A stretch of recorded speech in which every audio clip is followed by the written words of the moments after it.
My name is Eric Jansen, and I'm a freshman marketing and finance major here at Elon. I come to Elon from the town of Pembroke, Massachusetts, and attended high school at Boston College High School in Dorchester, Massachusetts.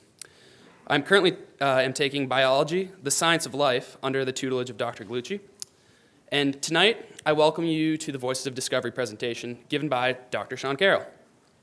Elon's College of Arts and Sciences takes great pride in the Voices of Discovery program, which strives to connect Elon's students with leading scientists and mathematicians in an effort to enrich student experience with lectures and presentations. Tonight I have the distinct honor of introducing you to Dr. Sean Carroll.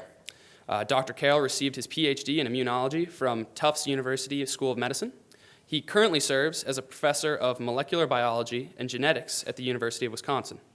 He's an excellent author and educator, having written exceptional books such as Remarkable Creatures, Epic Adventures in the Search for the Origin of Species, and Endless Forms Most Beautiful. His research is focused on the genes that control animal body patterns and play major roles in the evolution of animal diversity. Dr. Carroll's work has earned him many honors and accolades. He is currently a member of the National Academy of Sciences, a fellow of the American Academy of Arts and Sciences, and a fellow of the American Association for the Advancement of Science. He also was recently appointed Vice President for Science Education of the Howard Hughes Medical Institute, and in this capacity, Dr. Carroll focuses on increasing public awareness of science and encouraging students to pursue careers in the sciences. Dr. Carroll has received numerous awards, including the Benjamin Franklin Medal in Life Sciences, the Stephen J. Gold Prize, and the Victor Hamburger Outstanding Educator Prize. Tonight, Dr. Carroll's topic of discussion will be Brave Genius, a Scientist's Journey from the French Resistance to the Nobel Prize. Now, without further ado, please join me in welcoming Dr. Carroll to the stage.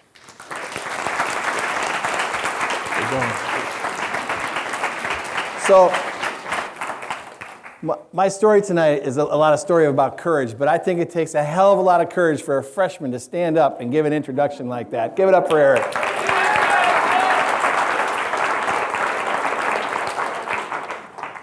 If you go into marketing, if you become an agent, let me know because I'll give you some business.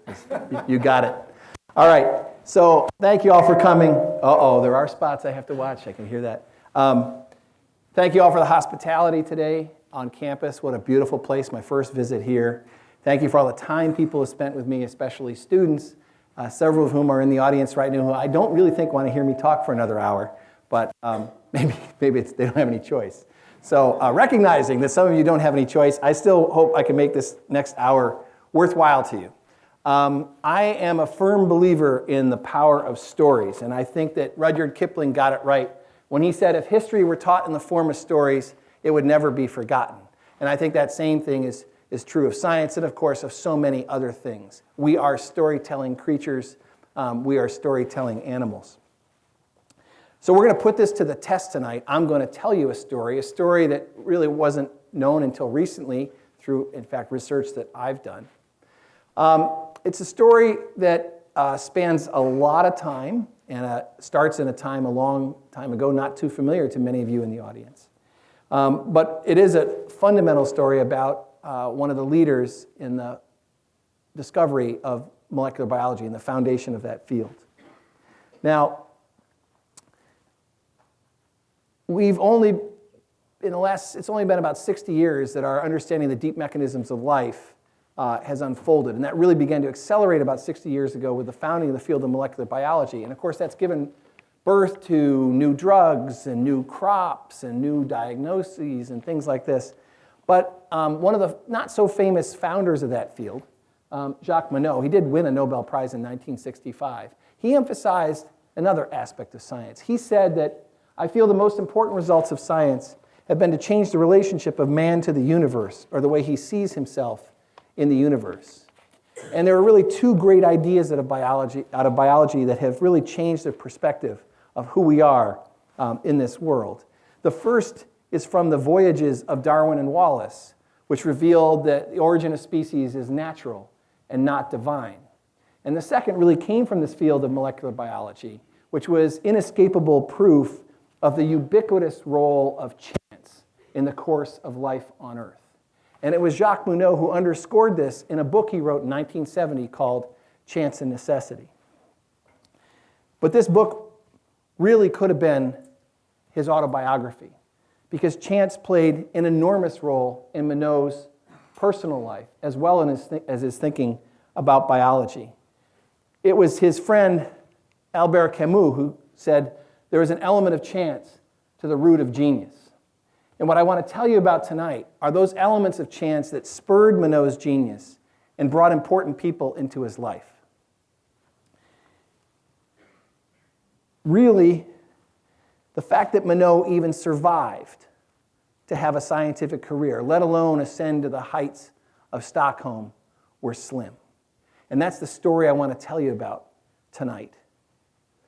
I'm going to focus on those ingredients of chance, both in his life and in his thinking.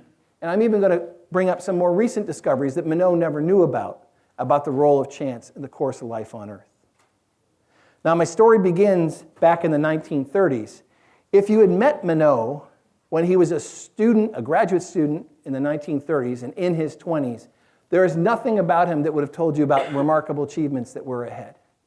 After receiving his undergraduate degree in zoology, he really struggled to find his career path. And it wasn't a matter of that he was lazy or anything like that. He actually had lots of interests. He had just a lot of trouble settling down to decide what he was going to do. For example, he liked sailing. Here he is on a ship that undertook a natural history expedition to Greenland in 1934. 2 years later, he was offered a spot on this same ship, and he turned it down.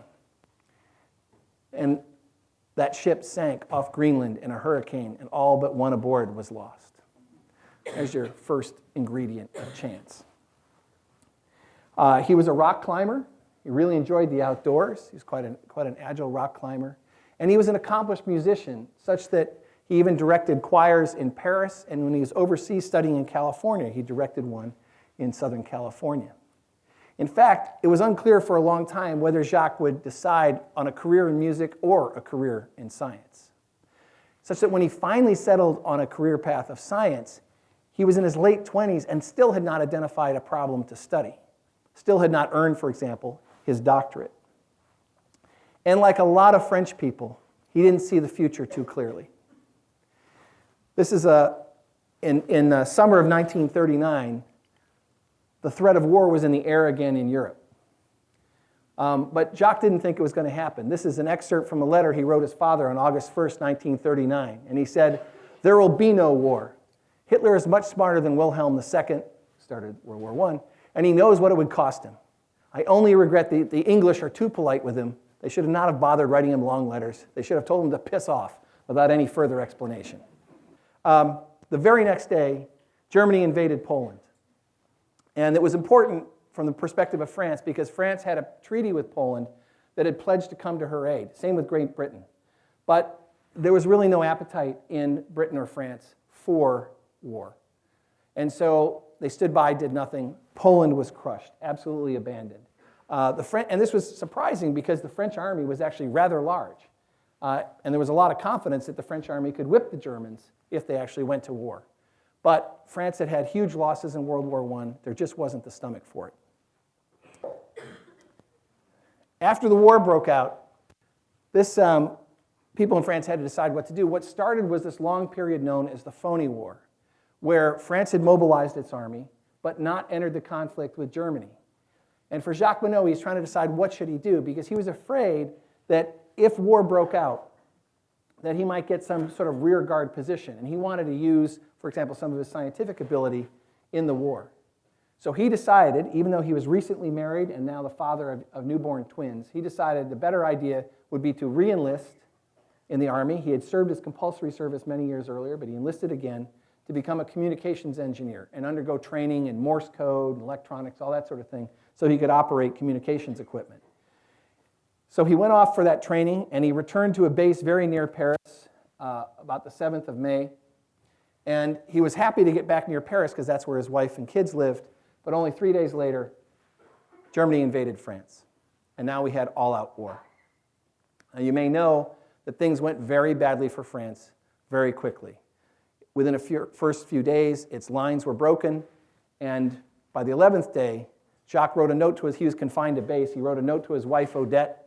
And he said to her, "I know that when the time comes, you will do everything so that our children live free.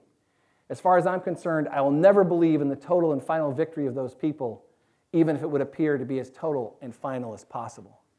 So the collapse of France was shocking to all French people. They had a huge military. The rapid collapse was utterly shocking to the world. And within just a month, France surrendered, and large numbers of French soldiers were taken prisoner, and the country was occupied by Germany. Jacques, Odette, and their children made their way back to their apartment in Paris, and by late summer, the scenes around the capital were really difficult to adapt to. So in government buildings, they saw most of them were commandeered by the German forces. Most restaurants were commandeered by the German forces. Most hotels had been commandeered. Every day, the German army marched down the Champs-Élysées chanting German songs. And while the Germans got almost everything on the shelves of Paris stores, Parisians had to line up in long lines to get basic staples. Not enough, for example, calories just to maintain their body weight. But the situation turned even more ominous as fall came on, when the leader of the state of France at the time, the German-approved leader, Marshal Pétain, met with Hitler and declared to the public that today I embark on a path of collaboration. And some of the implications of that collaboration became clear fairly quickly. A series of statutes were passed that progressively restrict the civil rights of Jews. They lost jobs, they lost civil service positions, and Jacques' wife, Odette, was Jewish. So it struck the Monod family very deeply, but it struck a lot of people that were in their social and professional circles. So for example, here, even though he himself was not Jewish, Jacques Monod had to register with the authorities as a spouse of a Jewish person, and this is his registration. This horrified Jacques and Odette, as well as many of their friends, because in fact, before the war, France had one of the most liberal immigration policies and was welcoming a lot of the Jews who were escaping persecution in Germany, Austria, Poland, other parts of Europe. So the question is, what could they possibly do? The country was under complete control of Germany. The military situation had been an utter collapse. There was really very little glimmers of any sort of positive change coming in the future. Well, they decided that they needed at least some way of exchanging information, maybe even inspiring a little bit of hope among like-minded people. And a friend of Jacques, a lawyer named Leon Maurice Nordman, got together with a bunch of scientists and academics at a place called the Museum of Man, or the Museum de l'Homme in Paris, and here are some of those people, to put together a newsletter where they would share information.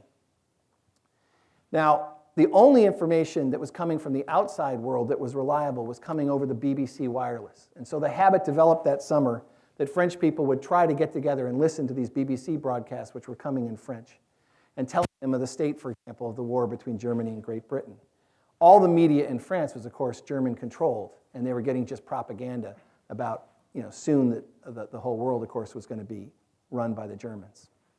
So they wanted to counter this, so they decided they were going to print together a newspaper, share it among their friends, and Jacques Monod agreed to be one of its distributors. So this group here, the Nordman group or the Musée de l'Homme group, was one of the first resistance groups in Paris. Just a little kindling of resistance. Some like-minded folks to share their sentiments about this horrible situation of the Paris occupation. Now, at the same time this was going on, Jacques had returned to work in the lab for his doctoral degree. And he had a curious result. And these are a couple pages, a couple graphs from his notebook. And I draw your attention to these two curves. This is 1940, the fall of 1940, and it's a time when scientists were asking really simple questions, because they didn't know a lot about how life worked. Jacques was conducting these experiments with growing bacteria in the presence of various sugars, and so he started experimenting with growing bacteria in combinations of sugars. And he observed that when he grew bacteria in the combination of certain sugars, there was one just exponential growth curve. The bacteria just started growing until evidently the media was all used up. But in certain combinations of other sugars, the bacteria grow for a little while, and my laser is not cooperating. We're going 0 for 2 right here. Anyone else has a laser, I'll accept their help. This was working earlier. The bacteria grow for a while, Then there was this little hump in the curve, and then they would resume growing again. So now, most of us, those people in the audience who are scientists, would appreciate that when you've got a curve that looks like this, and maybe this has happened in some of your labs, students, you just sort of figure, this is not a good measurement, maybe the machine stopped working, something happened. But let's just ignore it, or let's just connect the dots in a curve that looks like that. But Jacques paid attention to this curve, and he wondered what was going on, because he found that it was reproducible. And he called this sort of double curve, he referred to it, he called it dioxy, or double growth. And he decided that this was going to be his thesis project. He was going to go all in on this. And this little hump in this curve, observed in the fall of 1940, would lead to a Nobel Prize 25 years later. But it almost didn't happen. Because at the same time, the first issue of that newspaper by his friends was put out. This is an underground newspaper. It's printed in just a few hundred copies. They came up with the brilliantly original name Resistance. I'll give you an excerpt to give you the spirit of what they were talking about to their countrymen. Resist. This is the cry that comes from the hearts of all of you who suffer from our country's disaster. This is the wish of all of you who want to do your duty, but you feel isolated and disarmed. Resistance is here to speak to your hearts and minds, to show you what to do.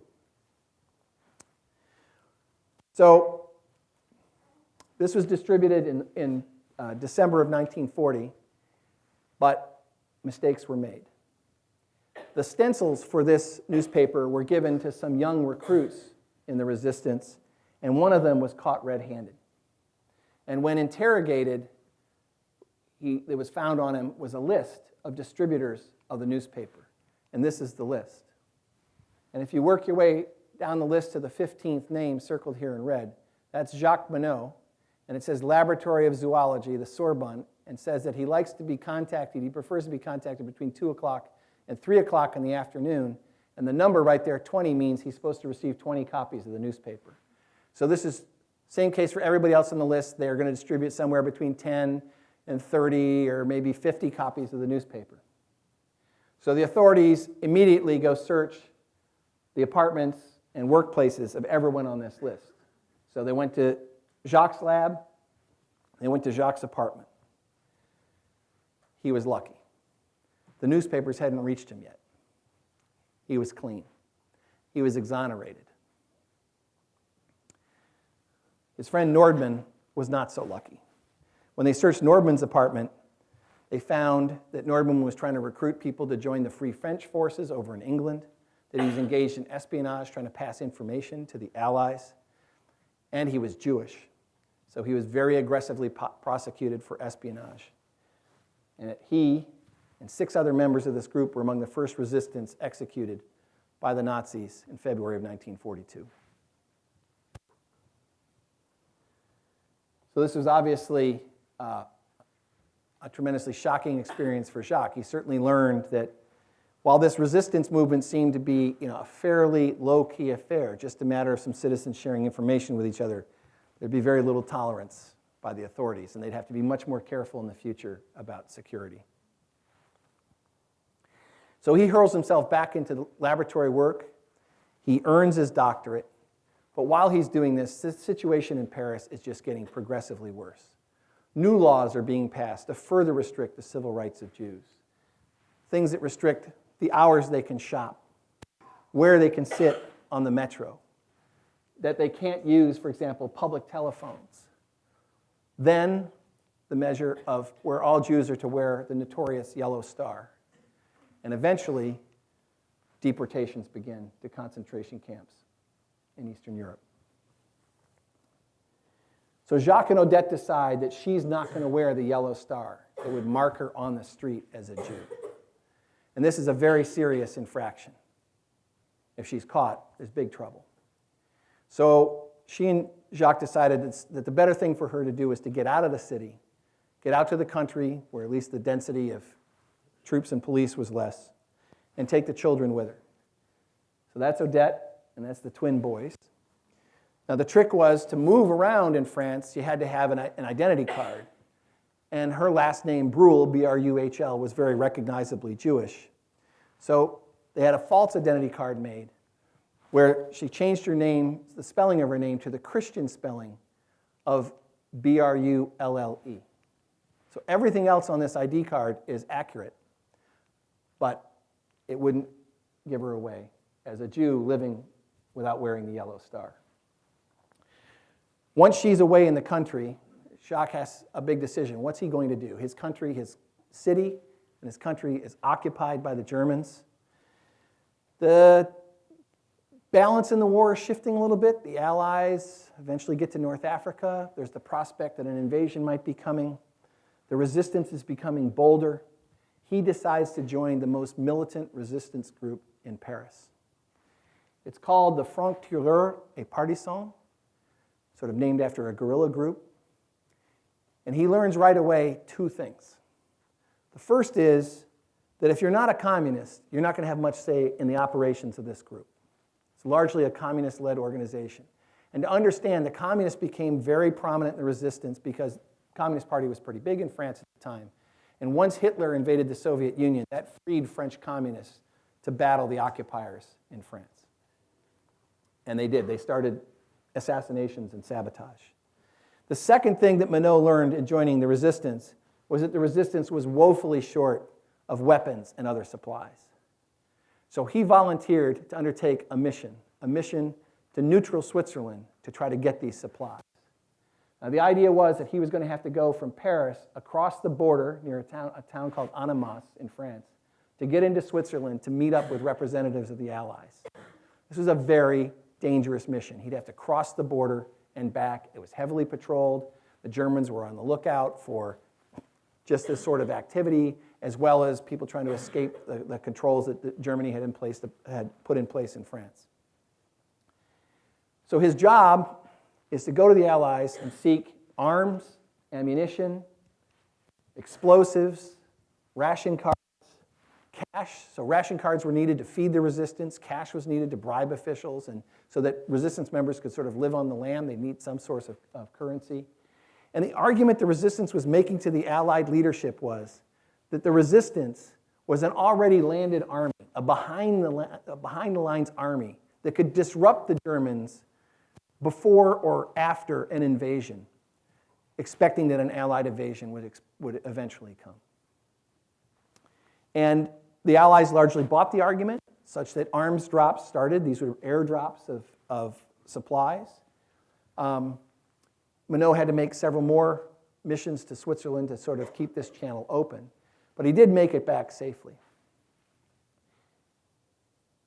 Knowing that this mission was dangerous, he did give away a little bit that he was up to something. On the night he left for Switzerland, he had had a choir practice, and he had told a 23-year-old member of his choir, a music student named Geneviève Nuflar, that he was about to do something fairly dangerous. And he gave her his briefcase, and he said, "Please take this, and if I'm not back in 5 or 6 days, please see to it that my wife is told." And Nuflar understood some of that, what that meant. Once Monod got back from Switzerland, she understood well enough that she asked into the resistance. She understood well what Monod was up to. Now, this was a big request. She specifically said that she wanted to entrer dans le bain, which was the resistance jargon, get into the bath, get into the fight. And Jacques tried to dissuade her because being in the resistance was very risky, especially the risk of capture and torture.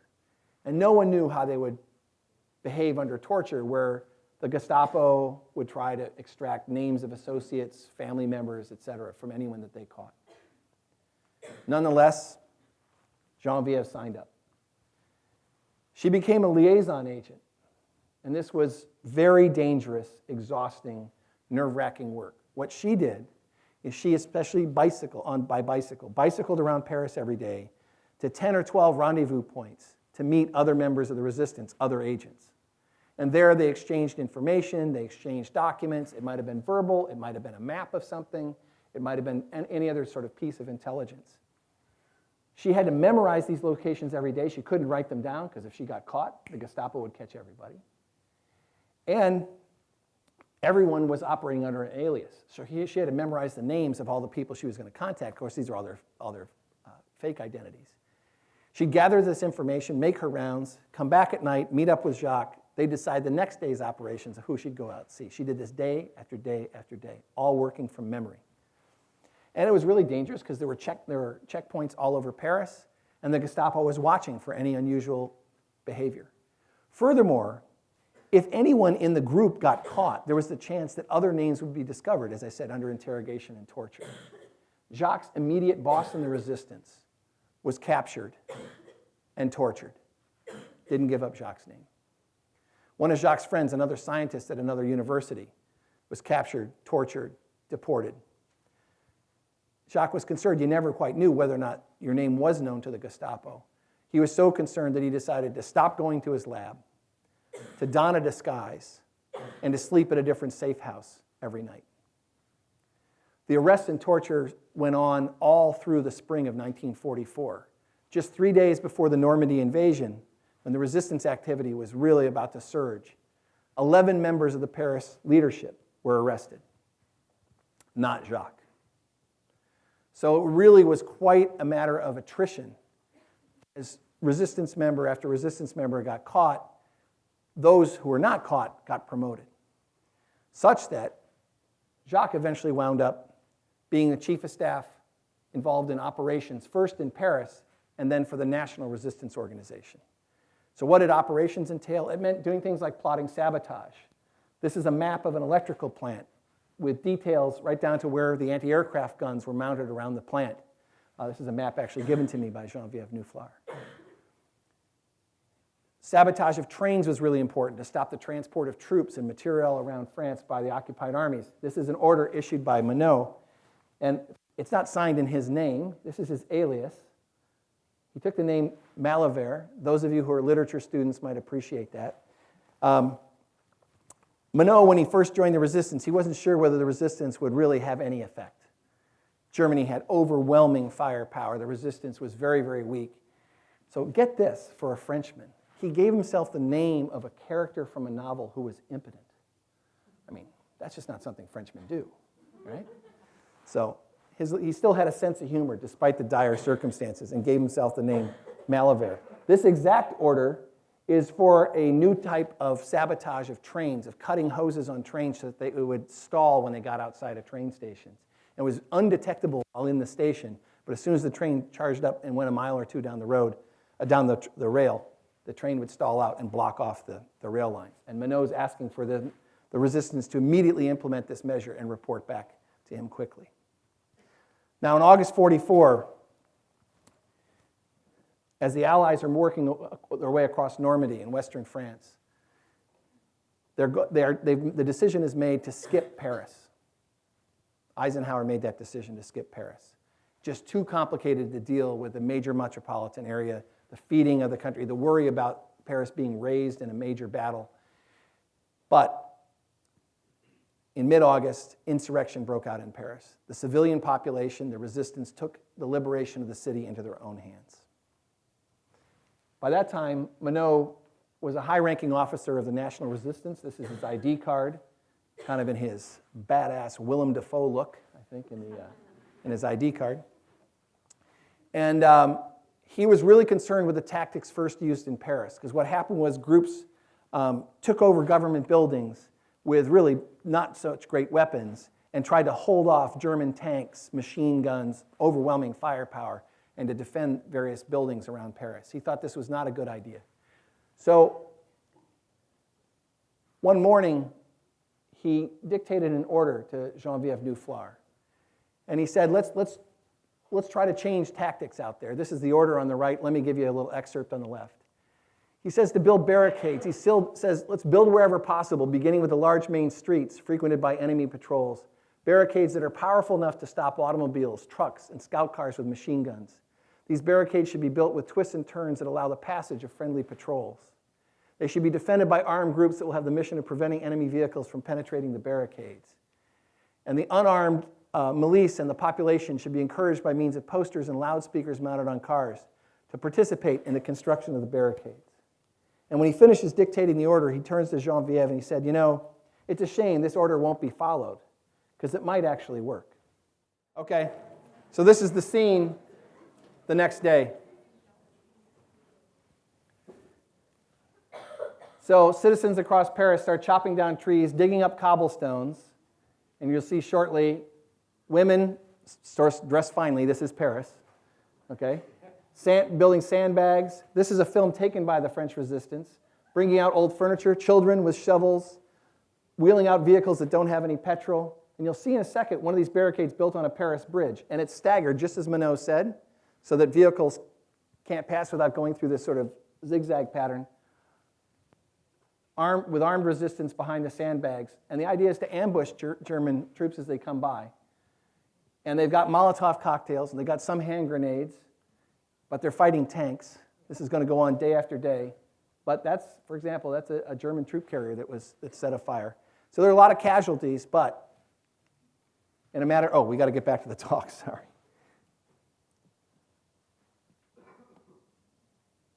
What was that?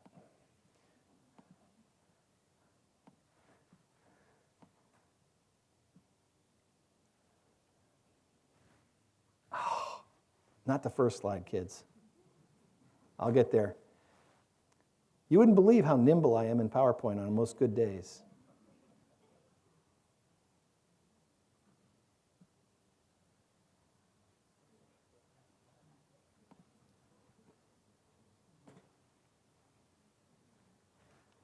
All right, we'll get there. Okay, so that's just the next day. And this is the last film clip, I think. Great. So the next day, Paris is eventually liberated by Allied troops. And this is the underground newspaper published by someone else called Combat that appears that day. And I just want to give you a taste of the atmosphere in Paris on this day. This is the most glorious, happiest day in the history of Paris. And the editorialist who's writing this column right here states, 4 years ago, a few men rose up and amid the ruins and despair and quietly proclaimed that nothing was lost yet. They said that the war must go on, that the forces of good could always triumph over the forces of evil, provided the price was paid. They paid that price. Now, the editorials were anonymous because it was quite dangerous to be publishing a newspaper while Germans were still in the city. But it was later learned that the publisher, the author of that editorial, was Albert Camus. And when the French people learned that he had written these words and many other stirring editorials in the days of the liberation, he instantly became a national figure. I'll get back to Camus in a couple of minutes. For Monod's part, he served a little while longer, helping to integrate the French resistance into the army right through to the defeat of Germany. But by the time the war in Europe was over, he had spent 6 years dealing with this problem. The first 6 out of 7 years of his marriage, the first 6 years of his kid's life. So he decided what he said was to draw a curtain on the war and to hurl himself with desperation back into science. And he started to staff up his lab again. And he told his first technician he hired, he says, I'm in search of the secrets of life. So what were the secrets of life in 1945? Well, the biggest outstanding mystery was the nature of heredity and the question of what are genes made of? And secondly, how do genes work to specify the properties of living things? And what Monod learned was that there had been some significant progress made in the last year or two of the war, particularly in the United States. So for example, this gentleman at the Rockefeller University, Oswald Avery, had shown that when you took this polymer called deoxyribonucleic acid, it could transfer traits from one bacterium to another. It's the headline from Avery's paper. But Monod himself, both in the last days that he worked in the lab during the resistance and in the first days of opening up his own lab, he too had been exploring some questions of heredity. And I want to tell you a little bit about them. It all circles around that first observation of the response of bacteria to growing in the presence of sugar. And there was a long-standing, decades-old observation that seemed that bacteria, when placed in the presence of a sugar, they eventually seemed to be able to grow on whatever sugar you presented them. And it wasn't clear whether that was because bacteria were incredibly plastic and could sort of adapt to any nutrient, or whether or not that was an inherited property of bacteria, and what was happening was mutants were arising and could then exploit the food source. So Monod decided to try to do an experiment to distinguish this. What he did is he worked with a graduate student named Alice Oderow, and they isolated a strain of bacterium that could not utilize lactose. Interesting footnote, this came from a stool sample from their boss. And I've met a few scientists that think Nobel Prizes come from their stool samples, so here's the only bona fide example I know. And what they did is they plated out this bacteria, and then grew them in the presence of lactose. So the strain itself could not utilize lactose, grew it out on a plate, and when they grew it up in the presence of lactose, they observed, in some places, rare, randomly appearing colonies that could then utilize lactose. That's what these colonies look like. They're the little buttons showing here. This is a colony growing on top of another colony, these little buttons. And when they picked these colonies and grew them out on their own, they realized this was a stable property now of these bacteria. So they understood that these colonies were due to spontaneous mutations that had reversed the defect in the original strain. And that told them that the ability to use a given sugar like lactose was a genetically inherited trait. 1946, this means they now have a genetic handle on a property of bacteria. And Monod realizes that if he can understand this a little more, he might start to understand some of the fundamental mysteries of heredity, particularly how would a gene like this work?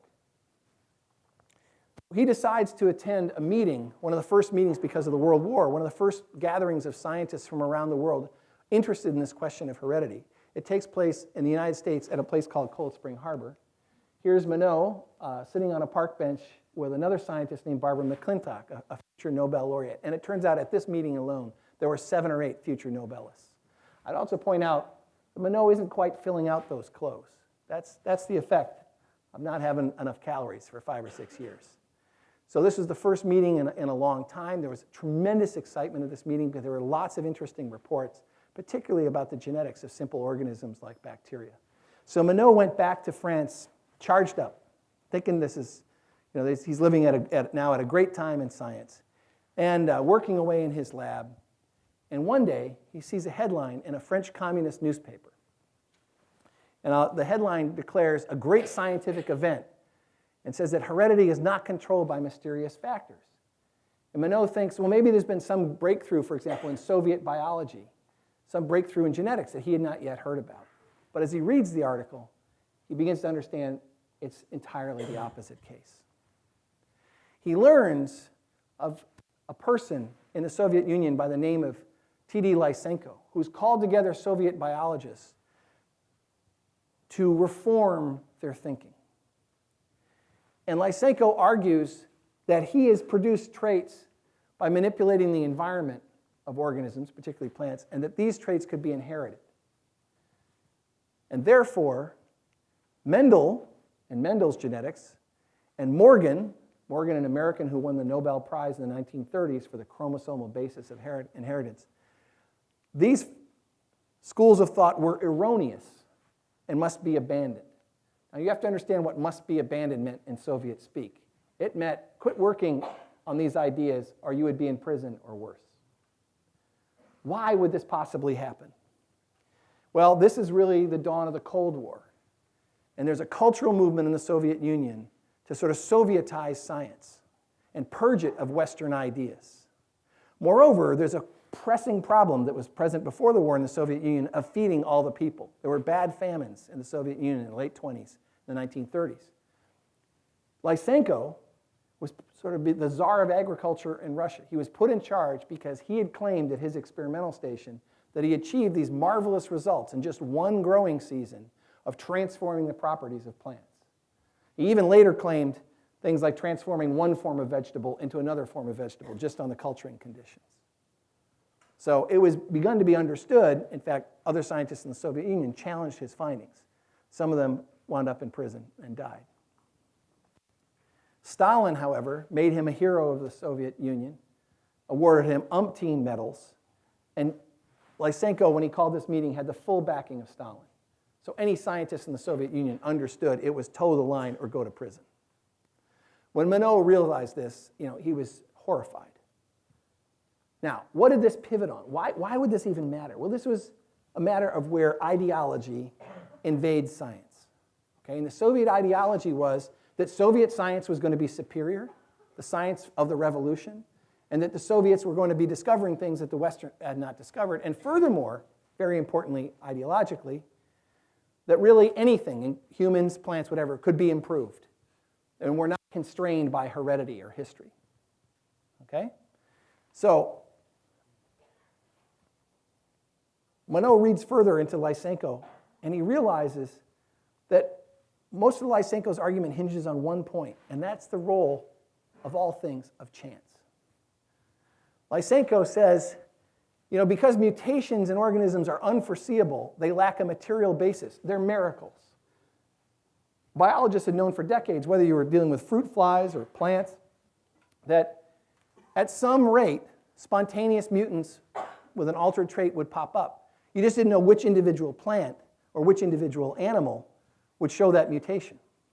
So it was a matter of probability, of chance. Lysenko says, no. Since you can't predict where that's happening, this is a miracle. This has no material basis. He says, in ridding our science of Mendelism-Morganism, Mendel and Morgan, we rid it of chance. Sciences such as those of physics and chemistry are rid of chance. It's for this reason they have become exact sciences. So Monod, when he fully understands this, he's compelled to respond, but not in a scientific journal. He writes a front page, essentially op-ed, in the newspaper Combat, now a fully mature newspaper on the streets of Paris, 3 years after the war. And here's what he has to say. He says, Lysenko's victory has no scientific basis whatsoever. Lysenko's truth is the official truth guaranteed by the state, but his opponents who defend science are practically accused of treason. All of this is senseless, monstrous, unbelievable, a sign of the mortal decay into which socialist thought has fallen in the Soviet Union. Now, so what? How could a scientific argument behind the Iron Curtain become such a big deal? Well, this is the front page of a French newspaper, and the Communist Party at this time is very influential in France. In fact, a large section of the scientific community are party members, including many of Monod's colleagues, even some of his family members. This is a very devastating critique of Soviet science and of Soviet ideology. Unambiguous. This thrusts Monod into the public spotlight. This is the controversy of the day, going to be debated all over town, going to be debated in the newspapers, among all the intelligentsia. And scientists are going to be in a tight spot. Scientists who are members of the Communist Party, where loyalty really requires they're faithful to the party line, are now going to be torn between what some biologists think and what the party is demanding. Many try to straddle that line, and they're not very graceful at it. Monod, there's no doubt. Now, I told you earlier he joined the Communist Party so that he could join that earlier resistance group. He'd let his party membership lapse. He was not fond of the communists whatsoever while he was in the resistance, let alone afterwards. So this is a clear statement that he is in opposition to what he calls ideological terrorism in the Soviet Union. This single article is going to draw several important people into his life. The first of which is the writer Albert Camus. Because Camus, at the same time, is having very similar thoughts about the Soviet Union. Now, both men have lived through the Nazi occupation of France. Many people in France were looking to the Soviet Union as an ideal of socialism and what the government of France should become. Camus was thinking, not so fast. There's prison camps. There's terrible abuse of civil rights. There have been purges that have killed millions of people. Camus thinks that Stalin is a delusional dictator that's founded, essentially, a government based on a religious prophecy of Marxism. He puts these thoughts together in a book in France that's called L'Homme Révolté, or The Rebel. He knows this book is going to be explosive. This is an out-and-out, clear-eyed indictment of the Soviet system and of Stalinism, and this is going to rupture his relationships on the French left, including his friendship, long-standing friendship, with his fellow celebrity philosopher Jean-Paul Sartre. Interestingly, when you open these pages, and when I did, you find some interesting statements about science, and I was actually able to match up what Camus was saying in his book with unpublished text from Monod. He was cribbing from his friend Monod. And I'll just give you one point. He said, for Marxism to remain infallible, it's been therefore necessary to deny all biological discoveries made since Darwin. All discoveries since have consisted in introducing the idea of chance into biology. The two men had been introduced at a meeting of a civil rights group. They hit it off right away. They got together a lot. Quite clearly, Monod was feeding information to Camus, but there's other signs of Camus influencing some of Monod's thinking about biology. And here's a little sign of their friendship. On the frontispiece of Monod's personal copy of L'Homme Révolté, a note from Albert Camus. To Jacques Monod, this answer to a few of our questions. Fraternally, Albert Camus. So these two men are joined in their opposition to Soviet ideology, and that bond is going to remain strong throughout the 1950s and other events in the Cold War. A second person brought into Monod's life because of the Lysenko episode and that op-ed is this man, Francois Jacob. Now, Jacob was a 20-year-old medical student when the Germans invaded France. And he raced for the coast of France and caught a boat to England so he could join the Free French forces of de Gaulle and to continue the fight against Germany after France surrendered. He spent 4 years mostly fighting across North Africa before he got back to France. Now, I say fighting, but he didn't carry a weapon most of the time. He wanted to be in the artillery, but because he had medical training, he served as a medic. He made it all the way back to Normandy, and just 2 weeks before the liberation of Paris, he was nearly killed in a dive bombing attack. So severely injured, there was no issue, no question, no possibility of him pursuing a medical career after he recovered from his injuries. So after the war, he floundered for several years trying to figure out what he was going to do with his life. He couldn't be a surgeon. Well, this is the era of antibiotics and of microbiology, and he decided to try to find a scientific career. And then he saw that article by Monod, and he saw this fierce argument erupt in France over genetics. And he thought, well, genetics must be really important if the Soviet Union is willing to pervert it. So he decides he wants to work in the area of genetics, and he's asking lots of questions of where he might work. And eventually he's steered toward the Pasteur Institute. And he's turned down several times. He has no laboratory experience, no substantial laboratory experience, really doesn't understand how research works. But he's knocking on the door, and finally they let him in. And of all places, he's assigned to a laboratory in the attic of the Pasteur Institute, right down the hall from Jacques Monod. Jacob turns out to be quite gifted in experiments and becomes an expert on bacterial genetics. So much of an expert that he and Monod eventually team up to crack the problem that Monod had been studying for what turns out to have been 17 years. In 1957, they decided to team up to tackle the fundamental issue that Monod first saw in the fall of 1940. But Monod now understood this to be a matter of not just bacteria growing in the presence of the sugar, but bacteria making certain enzymes in the presence of a sugar, a phenomenon called enzyme induction. Here's the phenomenon. It turns out when this bacterium, E. coli, is grown in the presence of lactose, or lactose is added to its medium, it induces an enzyme that breaks down that lactose. And when that lactose is removed, it no longer makes the enzyme. There's a really simple puzzle here. How does a bacterium know, a simple single-celled organism, how does it know when to make an enzyme and when not to? Pretty striking.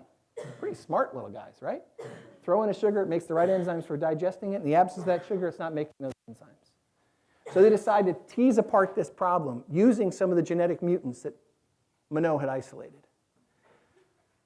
In a span of just about a little more than 2 years, they unraveled a problem that most people hadn't even recognized was a question that could be approached.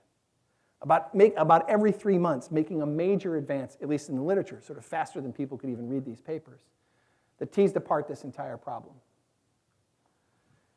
So I'm going to tell you what they solved, so you get a little bit of biology out of this talk, and tell you why the work they did is a pillar of modern biology. They came up with the idea, really the first evidence of what we refer to today as a genetic switch. What controls the on-off activity of when genes are used. And let me walk you through their discoveries. All the terminology here they came up with, again, in this short burst of very creative work in a 2-year period in the late 1950s. They first discovered that the genes involved in metabolizing lactose are all together on a bacterial chromosome. And that's kind of unusual. That seems sort of striking. Why are all the genes concerned with lactose together? Well, they called this organization an operon. And they realized there was sort of unusual logic about the usage of these genes. It was actually a negative logic, that this switch is kept off by a repressor. Sort of imagine the repressor as a hand on the switch.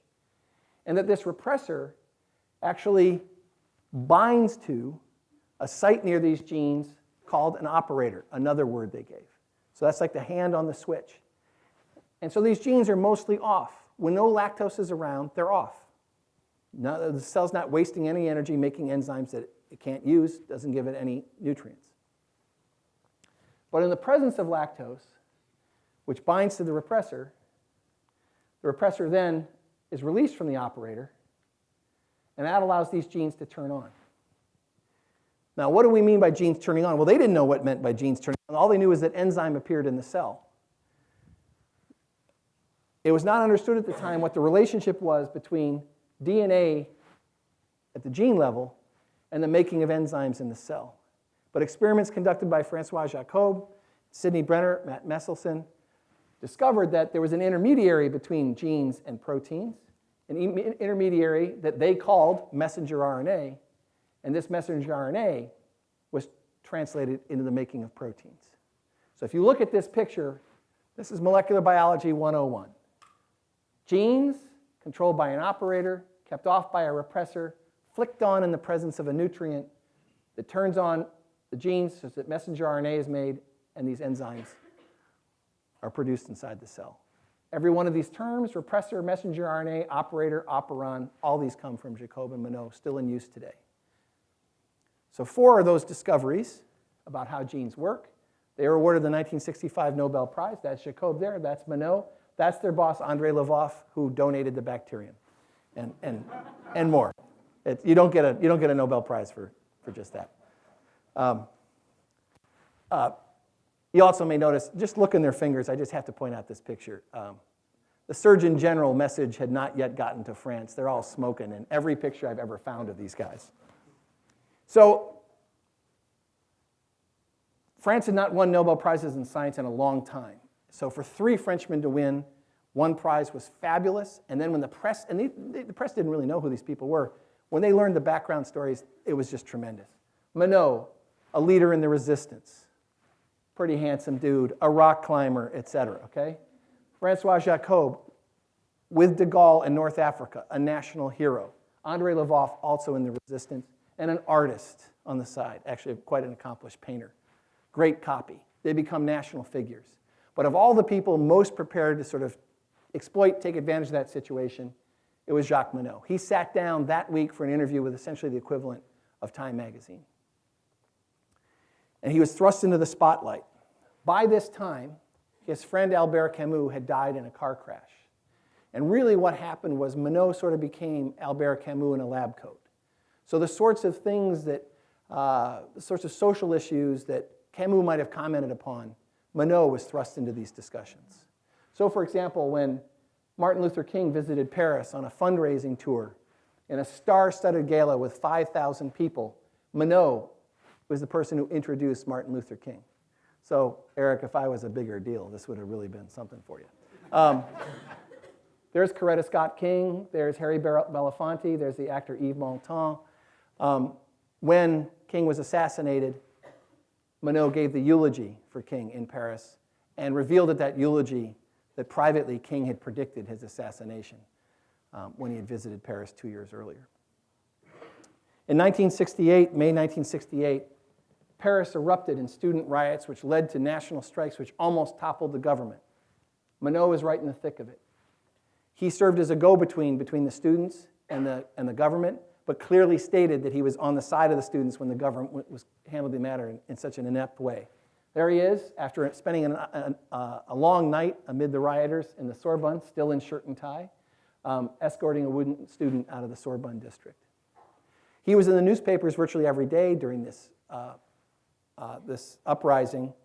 Since he had the credentials as a Nobel laureate, since he had been a public figure now for about 3 years, since he had the resistance credentials as a loyal Frenchman, several of his friends from the resistance urged him to, of all things, run for president. Can you imagine that? A scientist as president. Well, Monod decided not to run, but he did think there were things that science could contribute to society, and he was willing to campaign for those.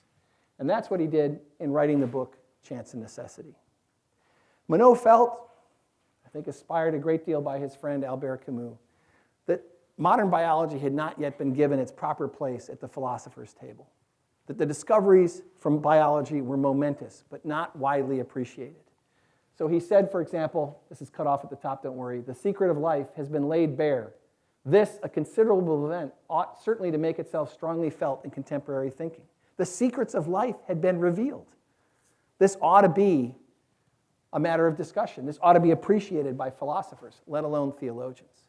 What did Monod have to say? He said, well, man was the product of an incalculable number of fortuitous events. He understood now through the genetic code and through understanding the replication of DNA that mutations had generated our species. And he said that the result of a huge Monte Carlo game where our number eventually did come out when it might not well have appeared. Just to underscore this thought about chance more explicitly, he says, chance alone is at the source of every innovation, of all creation in the biosphere. This central concept of modern biology is no longer one among other possible hypotheses. It is the only one that squares with observed and tested fact. And nothing warrants the hope that on this score our position is likely ever to be revised. And just in case that didn't sink in, he adds, there's no scientific concept in any of the sciences more destructive of anthropocentrism than this one. But he said all this in 1970, really before a lot of discoveries about the role of chance in the course of life on Earth. Before we understood a lot of things, certainly in greater detail. We know, for example, there's a highlight from last year. We can see exactly how this game of genetic chance is played.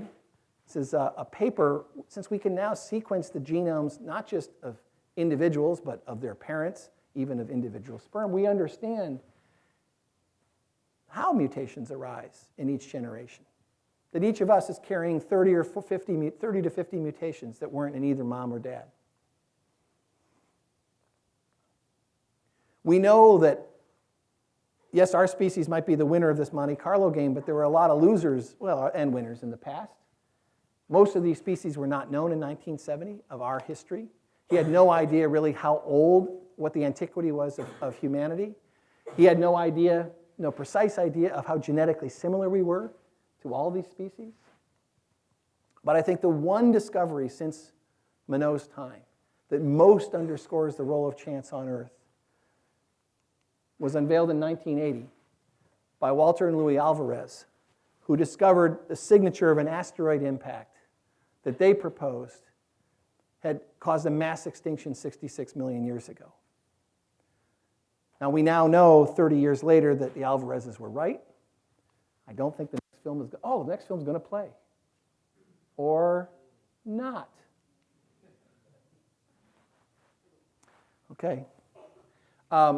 We know that an asteroid about 6 miles wide entered the Earth's atmosphere at about 50,000 miles an hour, slammed into the Yucatan Peninsula, drilled a crater about 120 miles wide, and that all that crater material was ejected and fell out across the globe, setting off massive wildfires, blocking out the sun with sulfur vapor, setting off acid rain that ruined soils, that acidified the surface ocean, leading to the extinction of about 3/4 of all species on the planet. Maybe a little less in terms of plants, but still totally changing the surface of the planet. Now, that was the last days of the dinosaurs. So what was bad luck for the dinosaurs, however, turned out to be good luck, for example, for the mammals, which were kind of living a pretty small-bodied existence up to that time. But once the large reptiles were gone, mammals flourished. And among those mammals were our primate ancestors. So you can easily make the argument that were it not for this rare instance of an asteroid striking the Earth, we wouldn't be here. So the role of chance in the life on Earth is well established from the molecular to the planetary scale. So how do we deal with this information? How do we deal with this new knowledge? Well, what Monod said at the end of his book is he said that we know at last that we're alone in the universe's unfeeling immensity, out of which we emerged only by chance. What do we do with this knowledge? Well, Monod wrote for lots of pages about what we might do, but I'm going to skip all that, and I'm going to boil the answer down to what he told a 13-year-old boy. Monod, after Chance and Necessity, which, by the way, I should tell you, was a bestseller in France. #2 only to the book Love Story. It is France, okay? Not a bestseller in the United States. Any surprise? Okay. So Monod, after Chance of Necessity, he became the director of the Pasteur Institute. He felt the Pasteur Institute was a very special place. He owed a great debt to it. It was in financial trouble. He became its 8th leader. He also, unfortunately, came down with aplastic anemia and was quite sick and really had to be supported with transfusions. So in January 1976, he was a pretty ill guy and a very busy guy when this letter arrives from Bruno in Grenoble, who says, "Sir, I'm a 13-year-old boy who is very interested in research. I know that you're one of the greatest researchers in the world. Our professor of science told us so. Excuse me for bothering you, but I would like to know what maxim guides your life. Perhaps I could apply that when I grow up. Goodbye, Mr. Monod, and Happy New Year, 1976. Well, Monod, despite it being so busy, answers Bruno's letter as follows. He says, "My dear Bruno, all I can tell you are the qualities that appear most important to me. If one were to pose this question to me, I would reply without a doubt, they are courage, as much moral as physical, as well as the love of truth, or rather, the hatred of lies. Thank you for the New Year wishes." Monod passed away 4 months later. So that's the core of my story, but I can't finish tonight without thanking a few special people who made it possible for me to tell this story. I told you about Geneviève Nuflard, the young music student who bicycled around Paris helping Monod. Well, I'm very happy to tell you that Geneviève Nuflard is 93 years old and alive and very well in Paris, and still living in the house out of which she and Monod conducted various resistance operations.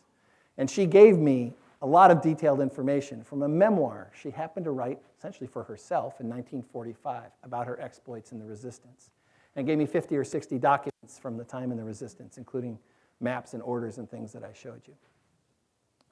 I wouldn't know much about what Monod was up to if it weren't for cooperation of the Monod family and their discovery of lots of documents they didn't know were among their father's papers. So I got a lot of help from this fellow right here, Olivier Monod, who looks like this today. He actually became a geologist, now retired in Paris. I got a lot of help from an extraordinary woman who I've not had time to tell you about, and if you decide to maybe take a gamble on this book that this idiot wrote called Brave Genius, you read about this woman, Agnes Ullmann, shown here in Paris in 1958, shown her in a recent picture here, still working at the Pasteur Institute 53 years after her arrival in Paris, but she owes her arrival in the free world to Jacques Monod, and it's a hair-raising story. And lastly, I was able to navigate my way around Paris with whatever vestiges of French I could still recall from my college days. But I needed help, especially with the customs. How do you get an archivist to release some documents to you? How do you get a 93-year-old woman to open her apartment door to you? And I got help from a current postdoc in my lab, Eloise Dufour. And we worked very long and hard in these just awful trips to Paris, just, day after day after day. And she showed me how to cope with the stresses of Paris. So, thank you very much for listening.